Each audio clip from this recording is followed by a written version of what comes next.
Hi, this is Phil, and I'm here to tell you all about the Capes and Lunatics Patreon. Don't miss out on our comic book creator interviews, including our monthly Chichester chats with comic book legend D.G. Chichester, superhero movie brackets in our search for the worst comic book movie of all time, and many, many more specials, all completely uncensored. Access starts for $3 a month, full video when you pledge $5 a month. Check out the link in our show notes or go to patreon.com/CapesandLunatics. Hope to see you there. This is Luca Perich, host of a Totally Turtle sports and gaming YouTube channel, and you're listening to the Capes and Lunatics Podcast Network. Recording has started.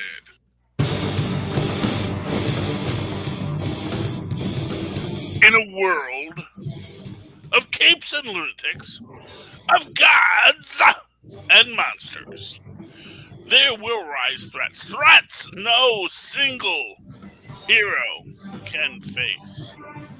In those moments shall rise a team of Avengers. And this is Avengers Declassified. Hello, dear listeners, and welcome once again to Avengers Declassified. I'm your host, Charlie, the Professor Essa. And with me, as always, is a blue-eyed bomber from the Burger Pits. Phil Podcast Perich. Welcome, podcast. I'm so glad you're here.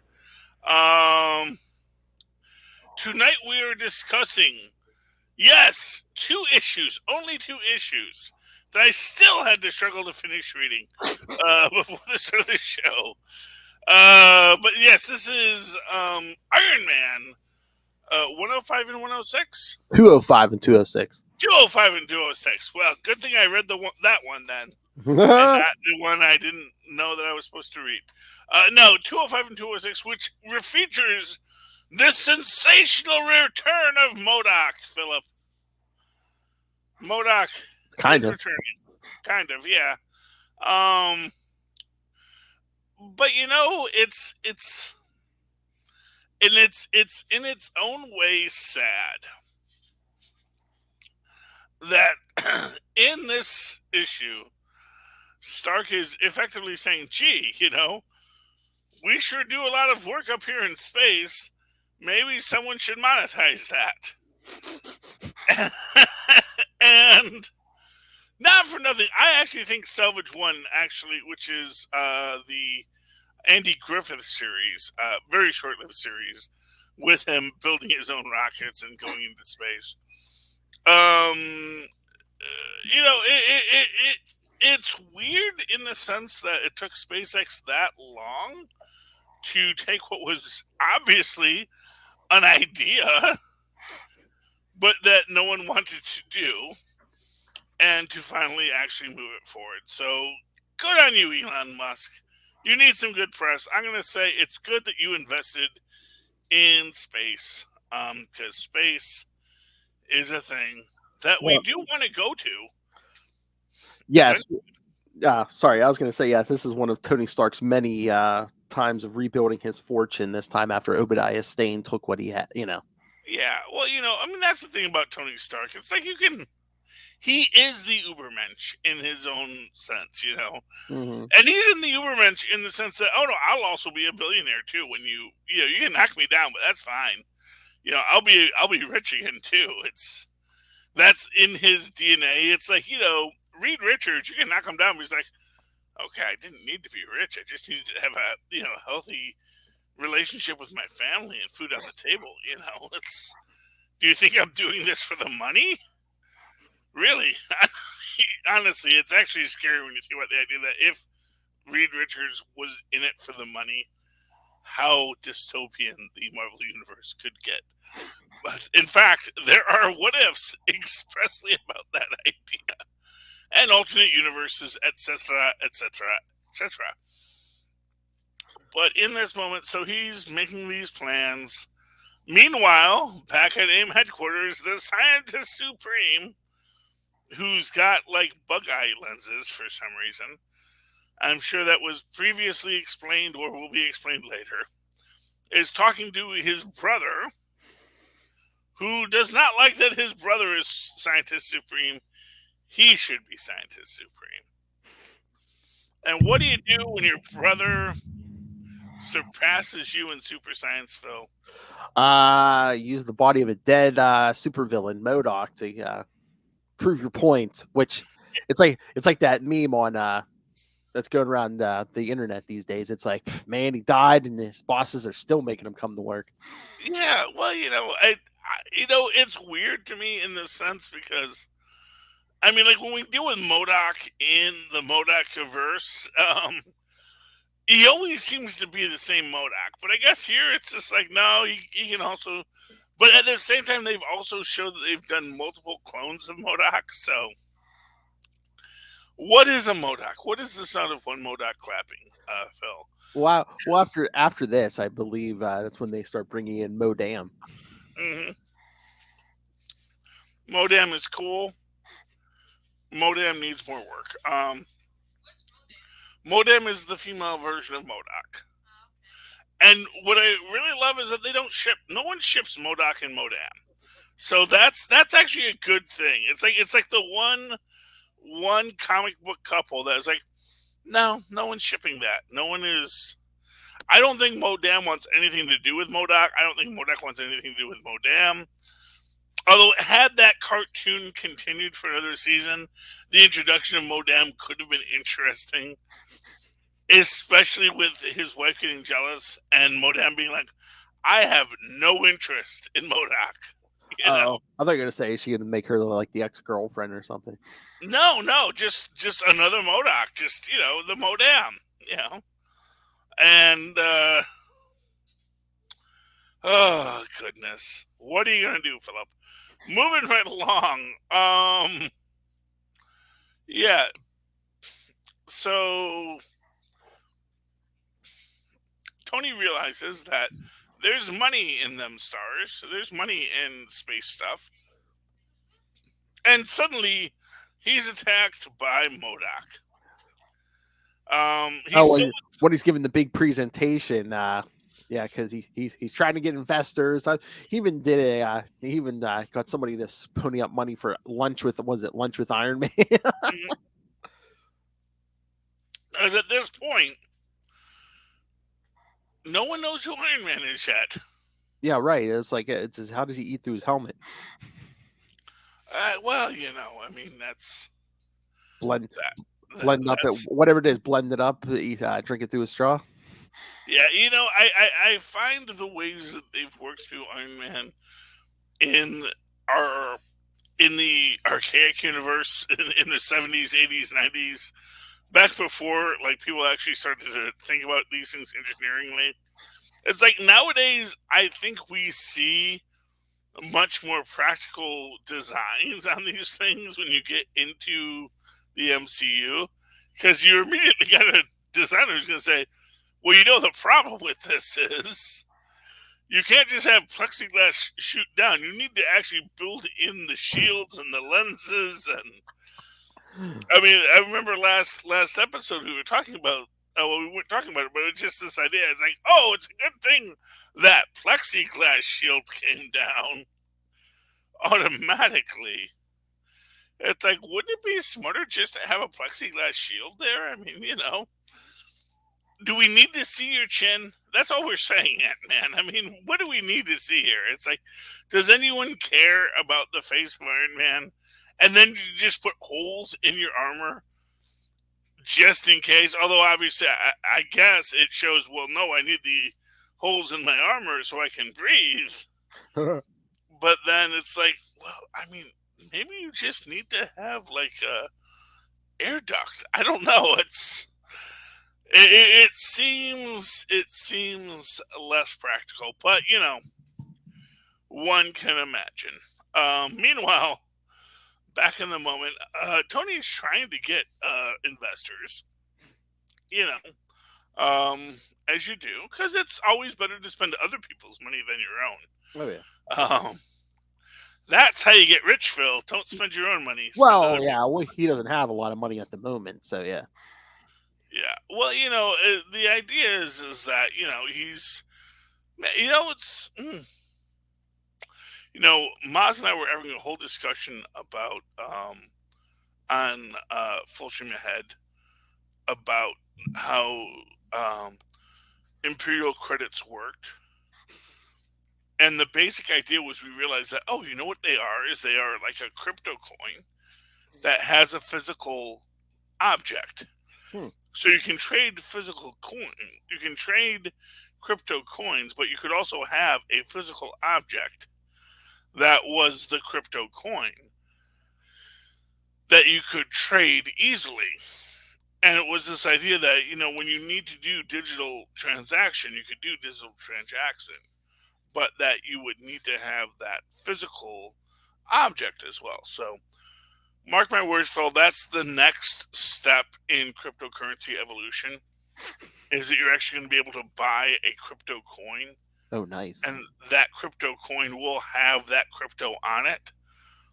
And it'll just be a crypto coin, but it will also be tied into the blockchain that tells you what it's worth. So, and actually at that point, I think that's when crypto will stabilize and actually be a useful currency, because it will no longer be etheric. And it's the etherealness of crypto that is its problem. But getting back to Tony, who is not proposing crypto is yet, he is proposing going to space and solving problems, and he gets attacked by a MODOK. A MODOK that he almost immediately realizes this doesn't seem like the MODOK it's supposed to be. First off, MODOK's dead. Are you calling Steve Rogers a liar, MODOK? MODOK, you know, Steve Rogers said you were dead, MODOK. Why are you making Steve Rogers look like a fool right now? Then he starts quoting Mark Twain and Shakespeare, and it's like, MODOK doesn't quote Mark Twain. I mean, he does now. Now he's a much more humanized MODOK. But back then, he was literally just a... he was only dedicated to killing. I'm kidding. What is the first few letters? It's like mobile organism. organic. Is it designed only for killing or something? Yeah, it was something. It was something, but he was not. He was much more. I guess they're saying much more reserved in his past selves. And now, quoting Mark Twain and Shakespeare, that doesn't seem like our beloved MODOK, who Captain America so recently killed with vengeance. Yeah, superheroes kill kids. Get over it. No, it's the Serpent Society who killed him. Oh, Serpent Society killed him? Okay, well Yeah. then. Well, Captain America was there, but yes, it was the Serpent Society. Yeah. Okay, well then, fair enough. Fair enough. I don't always read all the books, and you know, you know, super villains will run off of cliffs to avoid a superhero for no particular reason. So, but the Serpent Society killed him. But again, you know, and this is always that thing. It's cloning is 1940s technology. Yeah. They've had for a while, like you said, they had modems, so they were just like, you know, we'll just do the process on someone else. Really, and that makes a lot more sense. The idea that you could actually just modo anyone seems like that's actually kind of cooler. Exactly. Like, hey, would you like to be a modo? It's like, what? Well, we can like supercharge your intellect. I mean, you'll be a giant head in a floating chair, but we'll give you a floating chair.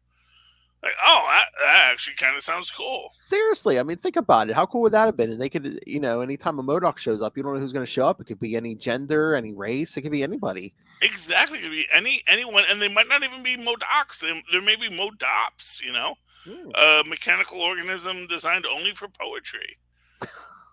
And he's just sitting there, he's like just writing, I will slay you with my perfect verse. And then, you know, and that would be actually kind of cool. It's like, oh my gosh, what if we programmed these things for art? And like, what if we just got an artist and made him just a really, really good artist with a super giant brain? And, you know, that is for what it's worth, something that they touched on in the Venture Brothers with Think Tank. And the idea of, what if we had a super giant brain character who was just ever so twee in his affectations. His poetry would be ahead of its time. It would be. It's like, hey, man, I'm sorry, don't understand it, man. I'm like thinking like, I'm thinking 8th dimensionally, and we only know about 4 because we ain't discovered the others yet, man. Trust me, there is like a Mixoplex who is sitting on the floor right now going, oh, man, that is amazing. Mixoplex, they're just like, man, this guy gets it. This guy gets it. MODAP. So, and also to any young rappers out there, if you want a cool name, do MODAP, Mechanical Organism Designed Only for Poetry. Please use that. That is my gift to you. I still hold on to Morbidly Obese, my rap name, because that is mine. I don't think anyone else could be morbidly obese. But anyway, moving right along. Yeah, he beats up MODOK, as you do, and MODOK gets, or the other guy. Well, again, he's basically just remote controlling him. So he's like, yeah, you know what? I'm not going to sit here and laying in defeat and just like blows up MODOK. Yeah.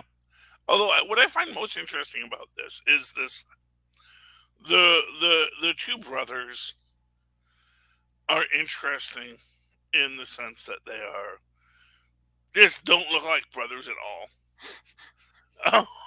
One is like a big burly guy, and one is like the slender academic type. But the big burly guy wants to say, I should be, scientist supreme. And he's not. And maybe we should, maybe there's stuff that needs to be unpacked by this guy. It's like, maybe the reason you're not scientist supreme is because you're not as smart as your little brother. So, anyway, moving on. You want to talk about the next issue, 206? Sure. So 206. Oh yes. Now here's a question, because I'm never sure about this. Atlas Goliath has had the ionization process done to him, correct?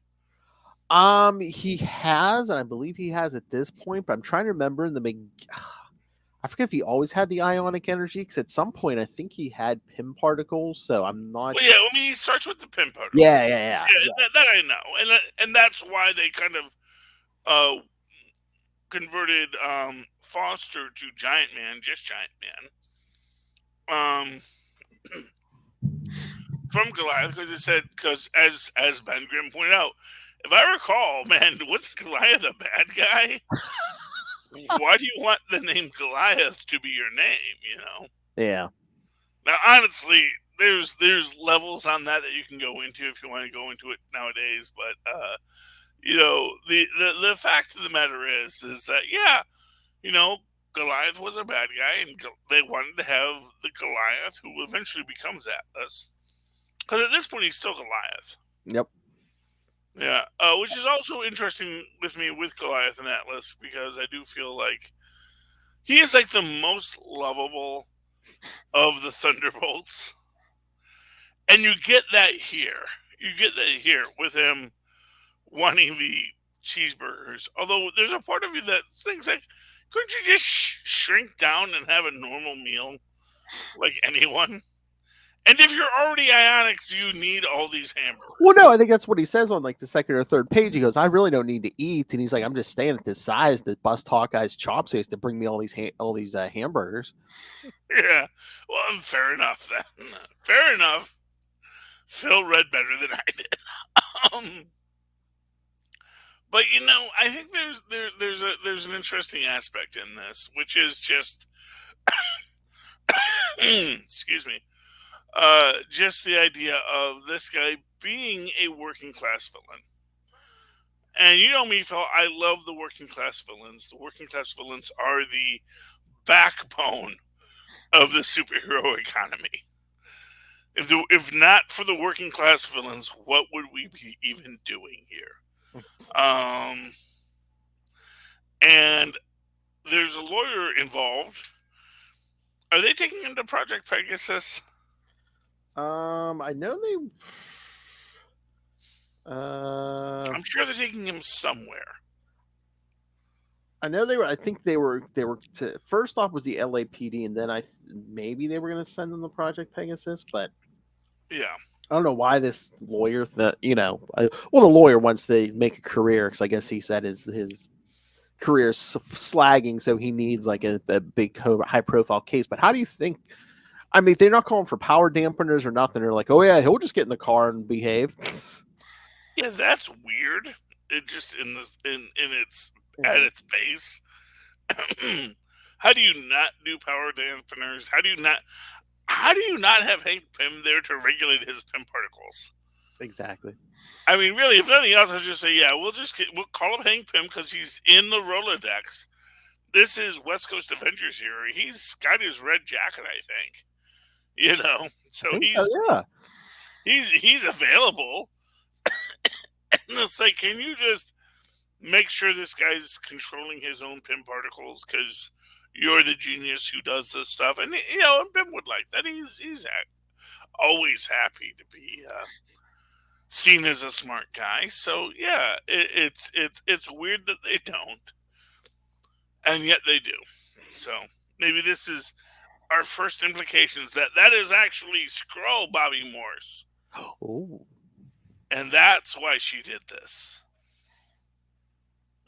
That's the best thing about Secret Invasion is now every mistake every superhero has ever made was just a Skrull.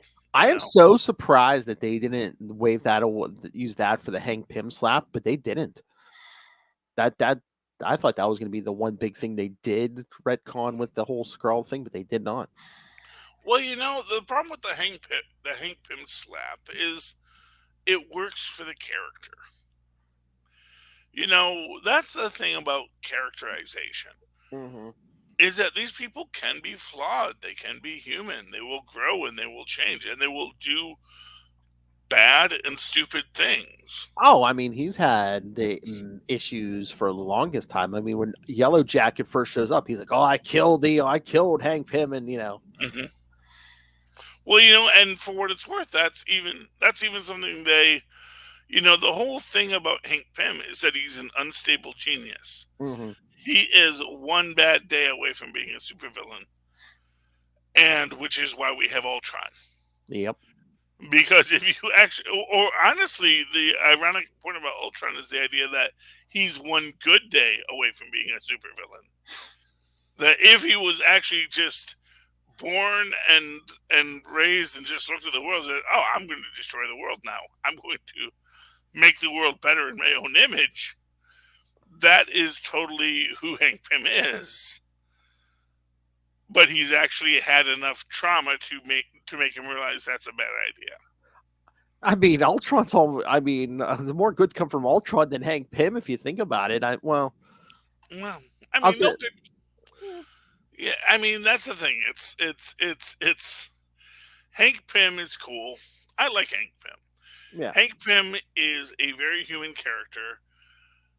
Keep him out of the Ultimates. Keep him out of people that want to make him be more than what he is. That's the thing about Hank Pym is, yes, he did bad things, but people can grow beyond bad things. People can grow beyond their anger. People can go to therapy. Oh my goodness, someone went to therapy and they actually got better. Oh, that's a real thing that happens. But anyway, in this case, we're not even talking about that. We're talking about Goliath's going to go and break away and just say, "I don't know why you people trusted me so much." Mm-hmm. I know. Even the Goliath's like, yeah, stupid. You thought I was going to be a good boy. Yeah, well, I mean, really. Although, again, it's this idea that you want to put him in a cage, but he's playing you. So why are we playing this game? Maybe we should have really And it's two human level characters that are in charge of the transfer. To me, that's Hawkeye's hubris. That's Hawkeye saying, "Oh, I don't need any of my superpowered friends. I can handle this because I got my arrows." And it's like, friend, I love you dearly. You're a great superhero, but you are not controlling this without superpowers. And of course, that's how Tony Stark gets involved. And how does Tony Stark even solve this? I'm trying to remember off the top of my head. Aside from just beating up Atlas. Well, yeah. So after Hawkeye sends out the SOS, Iron Man shows up. He's blasting him and beating him, but then he gets an SOS because Rhodey was taking the shuttle up, but then AIM has sabotaged the shuttle, so Rhodey's about to die. So Iron Man's like, "Oh, I gotta go." So he takes the adamantium cage Goliath was locked in, puts Hawkeye and Mockingbird in it, and it's like, "Oh, that'll keep you safe." For he'll try to get at you, but you'll be safe in that cage while I go save Rhodey. But not being stupid, Goliath just picks up the whole cage and throws it in the ocean. Yeah, well, that's Goliath for you. Yeah, so Iron Man shows up in time to pull the cage out of the ocean, and then I do like in this that Rhodey takes the old Iron Man suit with him. Well, I think he was thinking about it, and he was like, no, because... Oh, he did? Oh, okay. I thought. Yeah, no. There's an issue coming up where he actually does try it, and he almost burns up in re-entry. But yeah, no, and not yet. He didn't, not in this one. Yeah, he was looking at it. He was just like, nah. Oh, man. It's next time, baby. And last scene. But no, Iron Man finally beats Goliath by he hits him in the larynx, and then once Goliath opens his mouth, man, just pulse bolts down the throat because his outside's pretty invulnerable. So, wow, his insides are that's something they told us in Guardians of the Galaxy. Is that actually it's going to be just as hard to cut through the outside as the inside. Yeah. Although I guess arguably it is easier to cut through the insides, and you can do more damage inside than outside. And I mean, he's not trying to kill Goliath. He's just trying to knock him out. So I don't know. Ears, man, go for the ears, just like the Wasp always told us. That's just like Batman told us, man. That's the one spot that the Hulk is vulnerable. Exactly. Batman boxed him in the ears, but the Hulk is like, "Ow, man, my ears, dude! Why did you do that? They're super sensitive." I'm a super sensitive Hulk. Leave me be, you big jerk. Anyway, So they're like, what are we gonna do with Goliath now? And Iron Man's like, simple. He's like, we'll put him in the cell and donate the adamantium cell to the police department. Well, there you go. That solves the problem. Adamantium. Coming from the guy who has no fortune anymore. Yeah, let's just give him the adamantium. Well, I mean, how'd they get the adamantium in the first place? I mean, honestly, I gotta figure that's actually that's LAPD's adamantium cell. Or the government, aren't they? They have a government charter still. Maybe that's like a government. I mean, it could be an Avengers thing. I don't know. Or maybe when Tony Stark had money. Oh yeah, I got some adamantium cells laying around. I actually have these physical, which hey, there you go. That's the thing. You have to make sure that you have tangible assets. So Tony Stark, he still has all of his cool cars and artwork and adamantium cells and things like that. I should have just said it was vibranium and said, "Oh, it was from the Black Panther." Yeah, Phil. I mean, I know we all love vibranium nowadays, but really, I know. Back in the day, vibranium was not. I know. The cure-all it was. In fact, actually, one of the most interesting things about vibranium was that it would make other things melt. Mm-hmm. It was not meant to be super strong. It was actually meant to make other metals melt. So, although, I mean, when Steve Rogers lost his shield to John Walker, after Tony Stark tried to bribe him with his shield, no, T'Challa gave him a vibranium shield. Was it vibranium or was it like a vibranium adamantium? That's what the original shield was, but no, when the Black Panther gives him the replacement one, it was just pure vibranium. Okay, so then I guess they just decided that they could that in Well- Wakanda they could make vibranium be a Yeah. refined vibranium could be that super metal. So, Yeah, because that original shield was adamantium vibranium mix. So it was an accident which could never be duplicated. yeah, good old what was it was it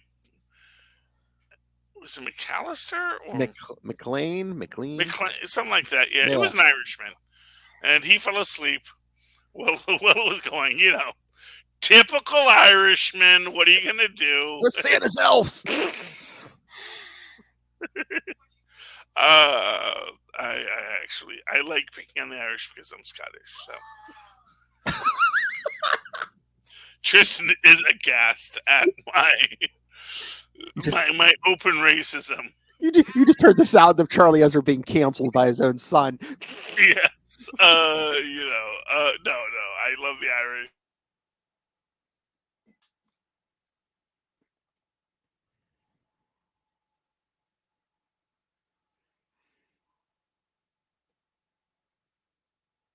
Oh, might have lost Charlie for a second here.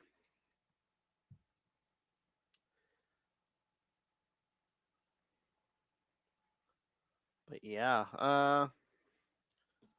so yes, adamantium was all the rage these days because these were two 1980s stories. So yeah, like Charlie was saying, adamantium wasn't the huge thing it is today. I mean, even the Black Panther as a character, I don't think definitely didn't have the popularity that he has today. Movies, kids, even Iron Man wasn't that as popular as he is today. Yes, these were both 1986 issues. So yes, that is. While we wait for Charlie Esser to come back. Yes, both of these issues were written by Denny O'Neil, Mr. Dennis O'Neil himself. God rest his soul.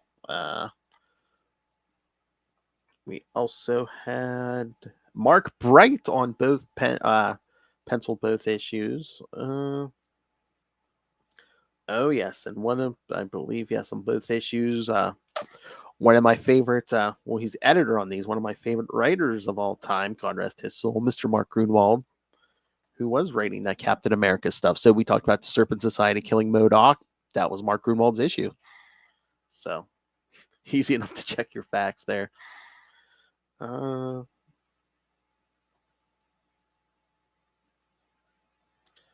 But yeah, I mean, this is like I said, these were issues 205 and 206. This is right after the whole Obadiah Stane thing wraps up. There he is. See, Sorry. Internet cancel you. No, I got canceled. Although there's a secondary point in there, which is about how Tristan said the Irish gave us potatoes. I had to point out that no Native Americans gave us potatoes. Mother Earth gave us potatoes. Yes.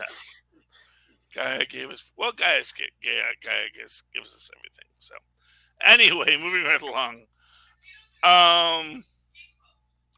There we go. So yes, I'm sorry for my anti-Irish. I would like to apologize to our Irish listeners for my anti-Irish statements. The Irish. Well, that didn't even go on the air, Tristan. So don't worry about apologizing for that. So, but yes, I do love the Irish. The Irish are good, as well as every other peoples of the world. Philip, shall we move on to the Avengers books that came out this week? Yes. You want to do Captain America or Avengers Alpha? Let's do Captain America Symbol of Truth first because I'm interested in your thoughts on Ian Rogers in this. I am mad, and I can't remember. Like they didn't rate him in like this, like egotistical ever before, did they? No, they really didn't. This is a way they're trying to make him be a little more Zola-ish. Yeah. Which I don't like. but they completely ignore the existence of the infinite elevator and floor 616, which is where he was trying to get back to, which is our floor. And Well, they never call it out, but is that maybe the way like he survived? Because Sam Even's like, I thought you were dead. well, yeah, no, that is how he survived. Yeah. Those who know, those who read the extra books know Yeah. that Ian Rogers went into the infinite elevator and went to a Hydra world. So, I mean, here's what I'm going to tell you. If there is not a Peggy Rogers, who is the child of Sharon Carter and Steve Rogers, who is infected with a Hydra symbiote that shows up. This is just like how they got rid of what's his name, Superior Iron Man. We just said no after the world blew up. We didn't make a new one. It's not the same one. It's just a new guy. And so on that level, it's a new guy. It's a new Ian Rogers with none of the baggage that I have for that character. And that in its own way hurts me. It's like, oh, okay. He might be a cool character, but I'm not here for him. Mm-hmm. Like, unless you're actually going to say that, no, this is the Ian Rogers who escaped the final incursion, went to Hydra World, and came back, then that's the Ian Rogers I will accept. But otherwise, it's just superior. It's like the Iron Man books. Like that Tony Stark. That's just another Tony Stark. It's a variant. And honestly, all Captain America books, all Steve Rogers books, really are just variants of Steve Rogers.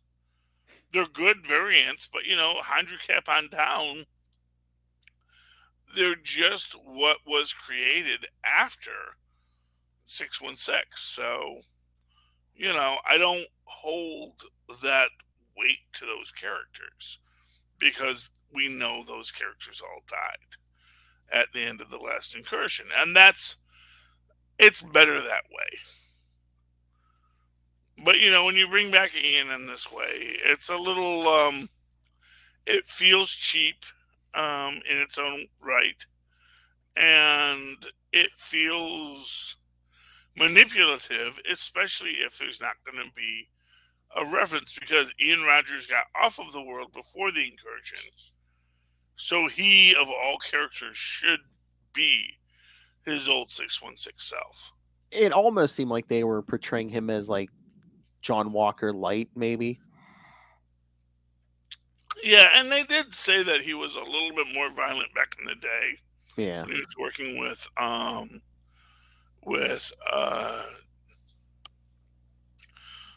Sam, but I can see it, but I don't necessarily think that that's who this guy is. And this guy seems a little more, I don't know. He doesn't seem like, and to be fair, that's one of the things that bothers me a bit in the current Marvel Comics universe, which is there's people that have some really great ideas, but they aren't necessarily understanding where their ideas are coming from. And the whole return of Peggy Rogers, or the whole return of Peggy Carter. Now, obviously, we've had a Peggy Carter in universe since the Exiles. We even had a Captain Carter.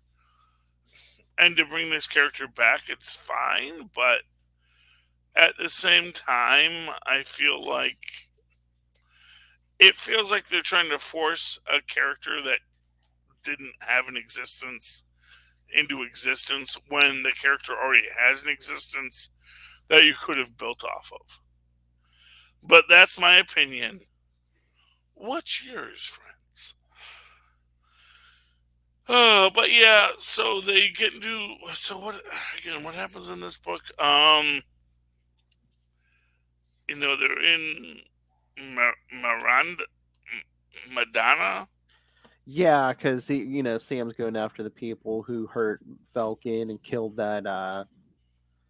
Was she a senator? Yeah, they killed the senator. They go into the country, and then, of course, Oh no, she was a foreign prime minister. Yeah. she was a foreign prime minister. That's right, because she's basically the Kirk of this country next to Wakanda, because apparently Wakanda had a highly apartheid country next to them.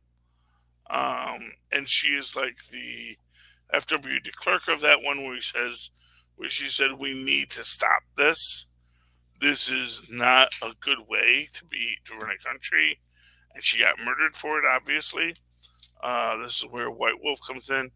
Then we've got our new characters who are also BAs, so that's always good. It's always good to have a bad attitude. And but we do cut back to Joaquin, and he seems to be vamping out Mm-hmm. after all this, which makes some sense, given that Red Wing has been a vampire Falcon this whole time. Honestly, that's a nice thing where they're embracing something that has been actively forgotten about for a while. But that's my opinion, Phil. Any thoughts on it? No, yeah, I agree with everything you were saying. And then we have Avengers Alpha, Phil. Oh yeah, the beginning of Jason Aaron's last run. Yep. This will be crossing over between the Avengers book and the Avengers Forever. Text specs for this book, but you know what was more expensive? Was Below Decks. They're really, this is a $7 book. Is it thick? Is there a lot of pages? No, it's not. It's just a regular book. They're just saying, hey, you guys like this weird, obscure comic thing we do for Star Trek? Would you buy one? And they're like saying, look, man, it costs money to make comic books for a niche audience. So instead of just doing this as a Kickstarter, we're just going to say, let's just put these out there as a $7 price point and see if nerds will buy it. And you know what, Philip? A nerd bought it. So they were right, Philip. They were right. But anyway, getting into Avengers, $6 price point, Avengers Assembled, several pages to get us there.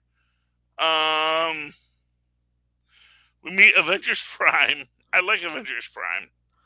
Yeah.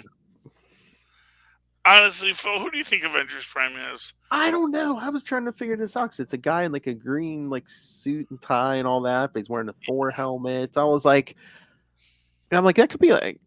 I mean, I don't think he's big enough to be Steve Rogers or anybody. I'm like, is that Rick Jones or someone? Or that is a really good answer.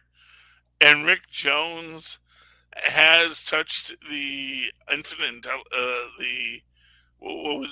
the Supreme Intelligence, and has shown Franklin Richards level PowerPoints. And if you buy into my theory of the Great Galactic Everyone is Bucky conspiracy, Rick Jones being Avengers Prime makes perfect sense. My actual backup theory was just the idea that Avengers Prime would be Franklin Richards, but honestly, the idea that Avengers Prime is Rick Jones is so much better.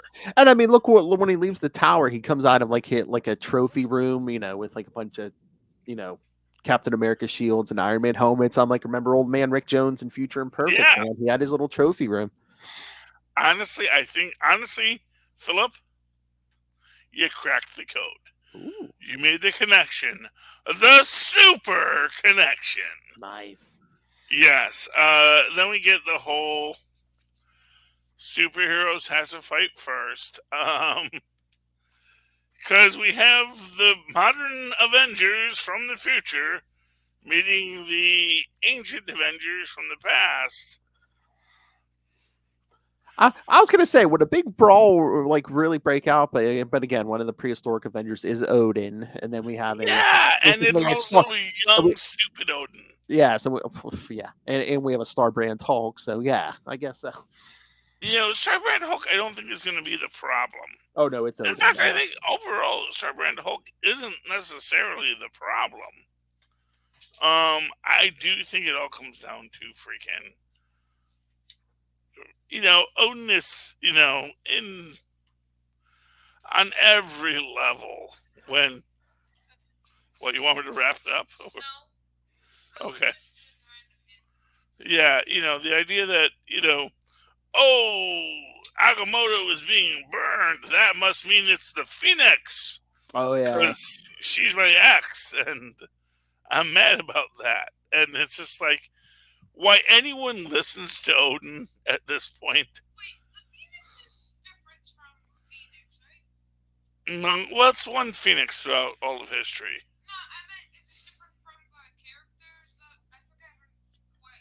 There's several people who have had the power of the Phoenix, yes. The Phoenix is its own character. In fact, the Phoenix Jean Grey was not actually Jean Grey. It was the Phoenix taking a human form. As revealed by John Byrne in Fantastic Four number 86, yes. That's why you're better at this than me. I'm going to be honest with you. Love that book, read that book, it got me to read X Factor. But you know what? I could not tell you those numbers if my life depended on it. It's just repetition. I probably could tell you a lot of the older numbers more than some of the current numbers. Yeah, well, that's fine. But then we got Master Doom, Rob Southgate himself. Oh, he must have found a way to grow himself back up. Yeah, he's back here. He is going to attack. He attacks the Starbrand. But here's the thing: people make this whole thing about him. You actually look at what he does to Starbrand Hulk. He doesn't kill Starbrand Hulk. No, he basically crushes him into a little ball that's still alive. Yeah, but he's still alive, Phil. I know. It's like don't leave it alive. All you did was said, wait, why didn't he kill Starbrand Hulk? Because it immediately would say, oh, your powers have real limits, don't they? That was the best you could do against what was effectively our big monster guy. But you're actually kind of weak, aren't you, Doom? And that, honestly, that's always the best way to attack Doom. It's like, attack Doom where he's weakest, which is his past. Yeah, so good old Doom. I love Steve Rogers telling the Ghost Rider to give him the penance stare. Yes. It's like, look, man, I know what you people can do. Give me the freaking penance stare. If you want to believe us, yeah. Which is like, that is a bold move. It's like, look, man, I may not be the guy you think I am, but I'll tell you this much. You give me the penance stare, we're both going to walk away from this knowing what's what. Or is that a guy right or wrong? Whatever he's done, right or wrong, too. It's just like, I'm not ashamed of anything I've done. Well, yeah, I mean, really, that's really what it comes down to. He is Captain freaking America.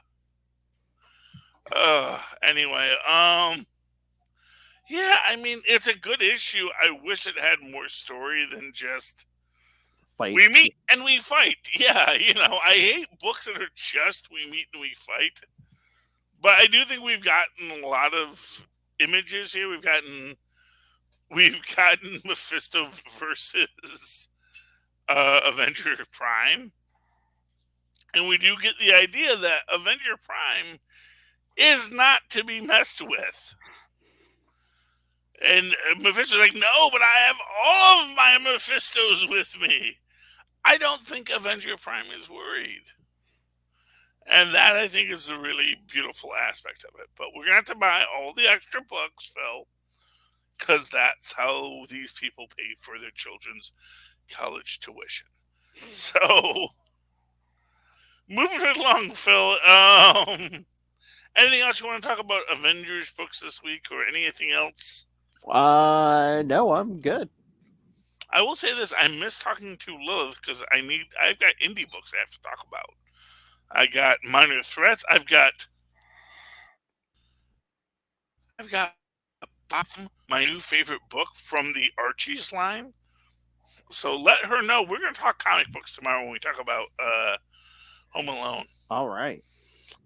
I don't care what anyone says. I got to talk about Bob Phantom. That's the best book out right now. Nice.